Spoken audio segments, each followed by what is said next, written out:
Everyone, welcome. Hope you're doing well. So what we're trying to do through this content and in this season is wrestle with what does it look like to practice the way of Jesus in everyday life in 21st century on the peninsula. So if you're in your well community or maybe you're in a pod and you're working through the content, I hope it is helpful. Make sure to try the experiments, make sure to wrestle with the questions, and I hope these teachings, these conversations between Aaron and I are super helpful. All right, so we're gathered here today to talk about hospitality. So what does it look like to practice hospitality? What does it look like to adopt that as a rhythm that shapes us? And maybe even like, why is that even on the table? Like, why is that, we have 16 practices with Abel. Like, why hospitality? Maybe you could just start with like, what is it? What is it, yeah. Yeah, let's start there. Totally, yeah. So, just on a very sort of basic level, the word hospitality comes from a compound word, like in the New Testament, in the original language. It just simply means the love of the stranger, philoxenia. Such a show-off. Yeah, whatever. Break out the Greek. Yes, right off the bat. But it's just a simple idea, though. To practice hospitality is the practice of loving the outsider, or loving the person on the margins, or loving whoever, the stranger. Yeah, the other. The other, exactly, right? And, it's something that's just not actually just a one-off sort of thing kind of tucked away in our Bibles. It's actually something all throughout the life of Jesus, and then the New Testament writers also, pick it up. I think of Jesus's own life and his teaching and his ministry. Totally. One thing that's kind of semi-fun, semi-interesting is that there's actually three ways this line in the Gospels, the Son of Man came. Yeah. Two, and then there's three different ways that this sort of phrase begins and ends. The Son of Man came, number one, to seek and to save that which is lost. Yeah. The Son of Man came not to be served, but to serve and give his life ransom for many. But the third way, that sentence ends, is the Son of Man came eating and drinking.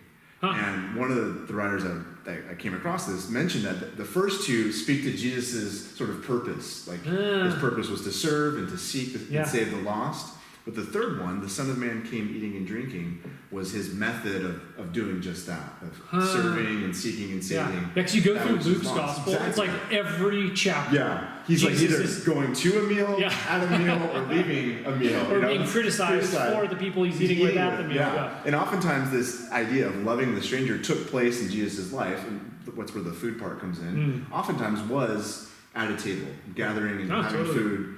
With the outsiders, with the wrong kinds of people in Jesus' day, the tax collectors, the prostitutes, you name it, right? Yeah.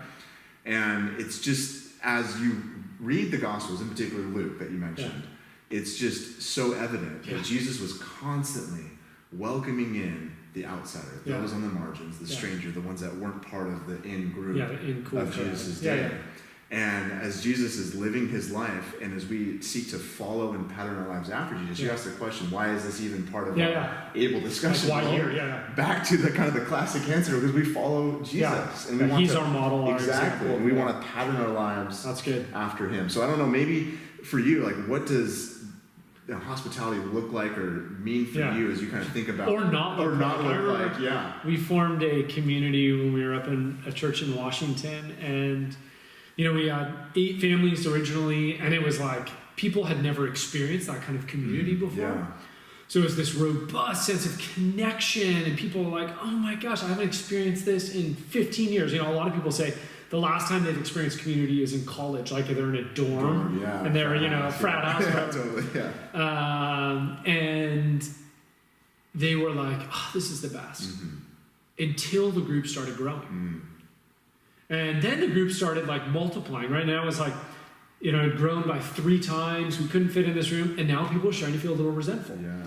Like, you're stealing my cool little community thing. This is our group, And so then hospitality becomes a threat. Because what do? Do we let people in? Do we not? And there's some balance of how quickly, whatever. Sure. But what always stands out to me is I go back to Acts 2, right? So Acts 2, this amazing picture of community. They're praying together. They're devoted to the scriptures together, the apostles' teaching, right? They're in the synagogue together. They're in homes together. They're breaking bread together. And yet, right, it says people were added to their numbers every day. And they're welcoming in. They have robust community plus robust welcome. So one of the questions I have often is how did they become that kind of people? Right? And 3 things come to mind. One is they are shaped by the actual practices of Jesus. Right? What you said. Totally. Prostitutes, sinners, tax collectors, the people that were marginalized, they're welcoming in. Right? Because Jesus did that. Yeah. 2, Jesus' teaching on the kingdom of God is radically inclusive. There's this great teaching in Luke where Jesus is like, the kingdom of God is like this guy, a host who throws this big feast. Okay, yeah. And his initial invitations, they're like, I'm busy. So he's like, spread it out to the highways and the byways, totally. Right? You get this huge picture of this inclusive feast, this party. Yeah. And I think they take that to heart. The kingdom of God is this inclusive banquet. Yeah. And then 3, right, Matthew 28, they're sent out to disciple people and teach them what Jesus had taught them. Yeah. Right? Jesus showed them how to do it. He taught them what the kingdom was like. You get to Acts 2, what you see is a picture of what Jesus modeled and taught. Totally, yeah. And so I think when I went back to this home group, this community that was growing and tension with welcome, I was like, let's look at the example of Jesus. What did he do? Exactly. But I think that's hard for us emotionally. Yeah. We've talked a little bit on community and just how we feel starved for it. Mm-hmm. So then hospitality can feel a little threatening. Yeah. And I get that. Like, I think we all get that emotionally. But I don't know, anything else you would sort of throw in there? To me, it's really interesting that you mentioned that. For kind of when I think about hospitality and think about, what does it look like to, bring in the outsider, and why is that important? Of course, for sure, Jesus and his teaching and his example. I came across last summer this book by a lady named Rosaria Butterfield. Yeah. And her story is just super compelling. Yeah. Before she became a follower of Jesus, she was a tenured professor at Syracuse. Yeah. Pretty much super hostile towards the way of Jesus, part of the LGBTQ lifestyle. And she was writing, I think it was like an op-ed piece for the school paper, some sort of research project about Christianity. There's this sort of men's conference that she was going to write something hostile towards. And part of her research was to talk to other Christians. Which is cool. She got some research in.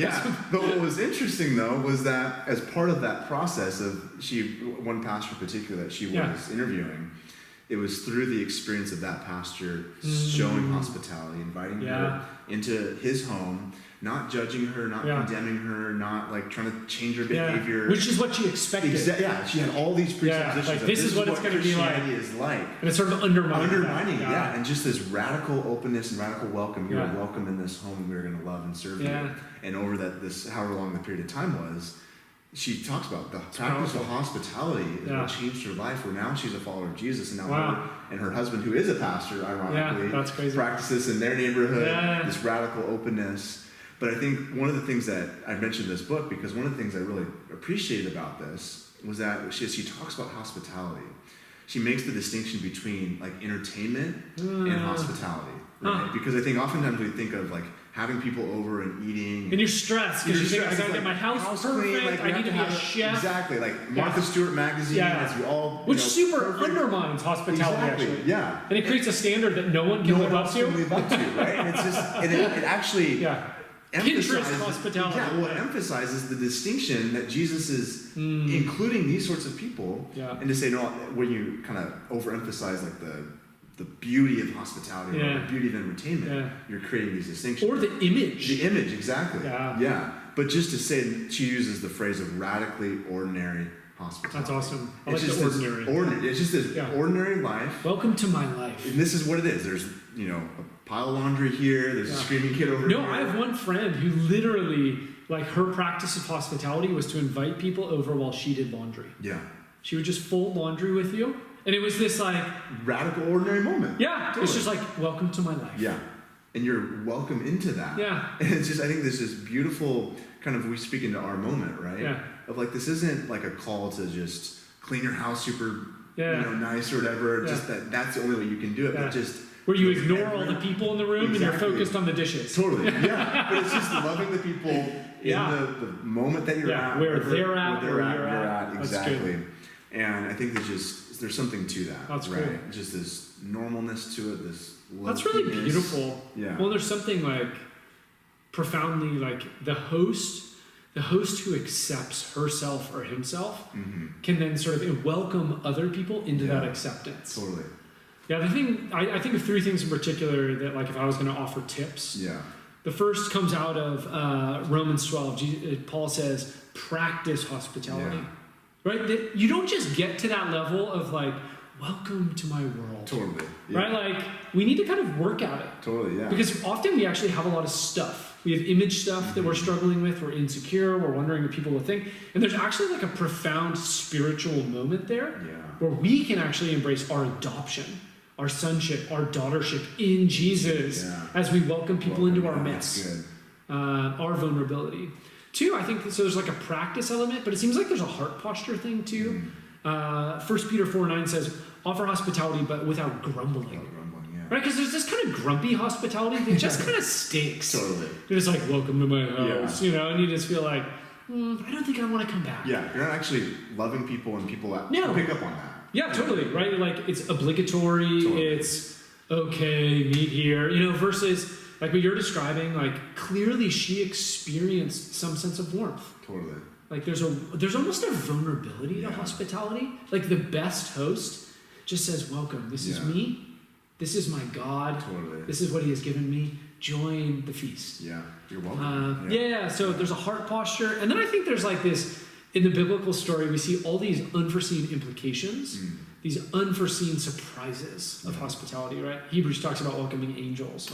The road to Emmaus at the end of Luke, right? There's this picture of these two guys that are walking. Jesus has just been crucified. They're hopeless. And they invite this guy in, who happens to be Jesus, but they don't know it. They don't know. You know, invites Jesus into their house.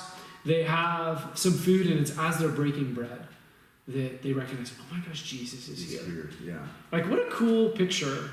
So I just even wonder, like, for us at Wellspring, what that would be like. I wonder what the surprises we'll encounter. I don't know. Do you have any like tips, practices, thoughts? Yeah, for us, you know, for us, and I say us, my family and I, it's been something we're not really good at it, but we're trying to practice. You know, I think you're pretty good at it. We're trying to figure out, like, what does that look like, I think, just specifically in our, like, neighborhood. Right? Yeah. So, from what I can tell, the neighbors that we have, they're not followers of Jesus, you know, but they're super generous people. Yeah, cool people. Awesome friends, all of that.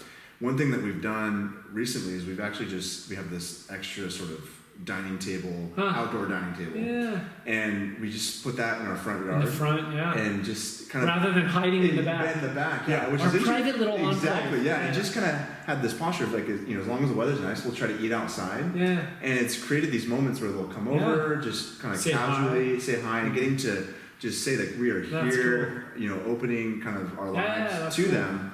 It's interesting because I was just thinking about this, you know, the other day, how homes are now built. It seems like 30, 40 years ago, a lot of homes that were built have, like, front porches. Yeah. You know, and just that, you know, that idea, like, we're going to be outside on the front porch. Now, oftentimes, there's, like, a back deck, so it's in the backyard. Now, homes have a garage that people you don't really even have to see anyone anymore. You just drive into your garage and then go inside. But maybe to kind of counteract some of that, it's, what does it look like to intentionally just be present, you know, in front of, you know, your local, you know, the people across the street. And that's just kind of one small way we've tried to do that. And it's, you know, again, we're still working at it, we're practicing it. But it's created different conversations and moments that we wouldn't have had if we just hunkered down, you know, in our own space, you know. But I think for me, if I was going to offer one thing, it would be pay attention to who is on your street, who is in your workplace, and who is your family that could use a welcome in. Yeah.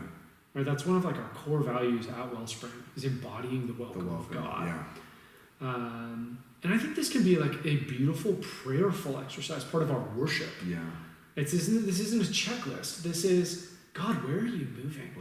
Spirit, where are you moving? Who are you wooing to yourself? Who are you welcoming into your gospel and your grace? How can we participate in that? So then it's this intersection between prayer and hospitality that we actually get to be the ambassadors. We get to be the faithful presence of God, welcoming in people in our workplace, right, that are struggling.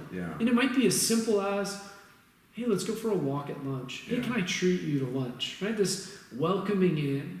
It could be as simple as, hanging out in the front of the house versus the back, just creating space, but creating a prayerful sort of listening posture of, God, who are you wooing? Who's struggling that you want to comfort? Totally. How can I be a part of that? In our brokenness, in our imperfection. Yeah. So anyway, that would be sort of my challenge, but I'm really curious to see what God does through us as we embody the welcome God here at Wellspring. Yeah. Let's do it. Cool.